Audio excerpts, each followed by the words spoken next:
தமிழ்ல crime thriller படம் பிடிக்கும் அப்படின்னா, அப்ப இந்த படம் உங்களுக்கு கண்டிப்பா ரொம்ப பிடிக்கும். சீரியல் கில்லர தேடுற 2 போலீஸ் கதை தான் இது.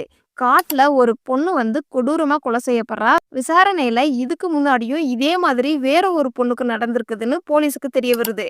எந்த தடயமும் இல்லாம ஒரே மாதிரியா அடுத்தடுத்த பெண்கள மட்டும் குறி வச்சு கொலைகள் நடக்குது. சீரியல் கில்லர் ஒருத்தன் தான் இத செய்யறான்னு விசாரணையில இறங்குது உள்ளூர் போலீஸ்.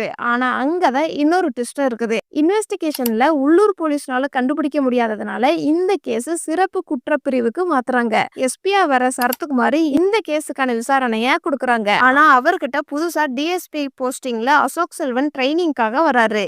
இந்த கேஸ ஒரு போலீஸ் எக்ஸ்பீரியன்ஸ்னால கண்டுபிடிக்க ட்ரை பண்றாரு. இன்னொரு போலீஸ் படிச்ச புக்க வச்சு இந்த கேஸ கண்டுபிடிக்க ட்ரை பண்றாரு. சீரியல் கில்லரை கண்டுபிடிச்சாங்களா இல்லையா, எப்படி கண்டுபிடிக்கிறாங்க, கொலைகாரன் உண்மையிலே யாரு, ஏன் இந்த கொலைகள்லாம் நடக்குதுங்கிறத சஸ்பென்ஸ் த்ரில்லரா ஸ்கிரீன் பிளேல கொண்டு வந்திருக்காங்க. இந்த படத்துல சஸ்பென்ஸ் த்ரில்லர் இதை தவிர சாங்ஸ் கிடையாது, காமெடி கிடையாது. உங்களை மைண்ட் டைவர்ட் பண்றதுக்கான எந்த ஒரு சீனுமே இந்த படத்துல இருக்காது.